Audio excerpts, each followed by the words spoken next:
और कुर्सी देकर उनको बोलने लगे कि चाय बना दें क्या। साहब ने कहा कि नहीं नहीं, आप जाइए ना, पूजा करिए। पूजा करिए। तो वो चले गए पूजा करने।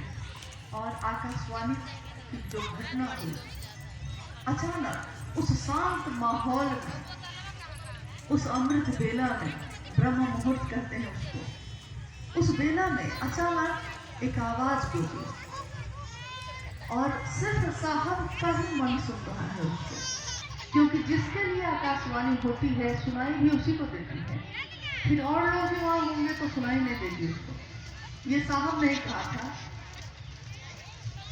तो आवाज आई और उस आवाज ने कुछ देर तक जो इनसे बात की, उस बात का सार निचोड़ ये था कि तुम जो करते हो दूसरे को करने के लिए नहीं कहते हो।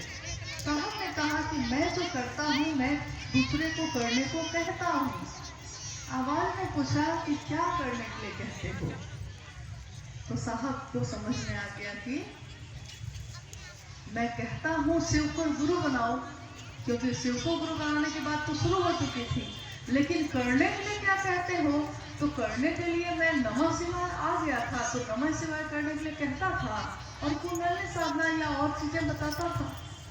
आवाज ने कहा जो तुम करते हो वही दूसरे को करने को कहो, जो तुम करते हो वही दूसरे को करने को कहो। साहब ने कहा कि मैं क्या करता हूँ। साहब ने तब सोचा, आवाज जो सुनी तो उनको लगा कि मैं क्या करता हूँ।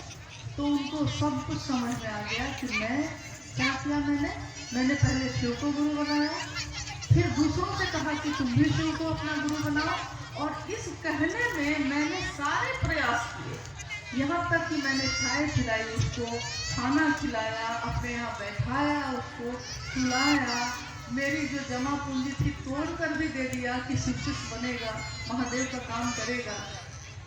यानी दूसरों को प्रेरित किया शिव की तरफ चलने के लिए। खुद शिव से बना, दूसरे को प्रेरित किया। हम कहते हैं कि शिव के शिष्यों का यह लौकिक उद्देश्य क्या है, इन शिव चर्चाओं का उद्देश्य क्या है, हम क्यों करते हैं, हम शिव की बात क्यों करते हैं। तो एकमात्र उद्देश्य होता है कि स्वयं भी समझ सकें शिव यथार्थ में मेरे गुरु हैं, और दूसरों को भी हम समझा सकें कि तुम्हारे गुरु भी शिव हैं। यानी ये बना दूसरा शिव। जो पहले आया वो बनाया तीसरा शिव, जो उसके बाद आया वो बना दूसरा शिव। लेकिन पहला शिव हम लोग का क्या है कि शिव से दया मांगते हैं हम। और इसके पीछे जो घटना है उसके बारे में साहब ने बताया कि जब वो सिंहेश्वर धाम में गए थे और रसगुल्ले जो उन्होंने चढ़ाए थे, उस घटना का जिक्र किया। उन्होंने कहा कि लोग मुझको मेरी हंसी उड़ाते थे।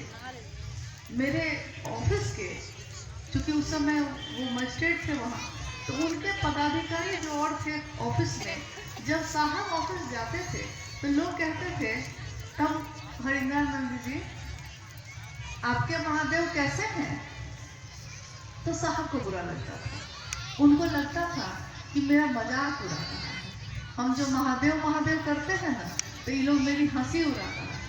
तो साहब ने कहा कि मैंने अपने महादेव को, मैंने अपने गुरु को ये कहा कि लोग आपका नाम लेकर मेरा मजाक उड़ाते हैं। तो आवाज आई कि ये कम है कि तुमसे लोग मेरा हाल पूछते हैं। सोचिए जिस बात के लिए ये शर्मिंदा हुए, उस बात के लिए दृष्टिकोण देखिए, देखने का नजरिया कैसा होता है कि ये किससे पूछा जाता है कि वो कैसे हैं।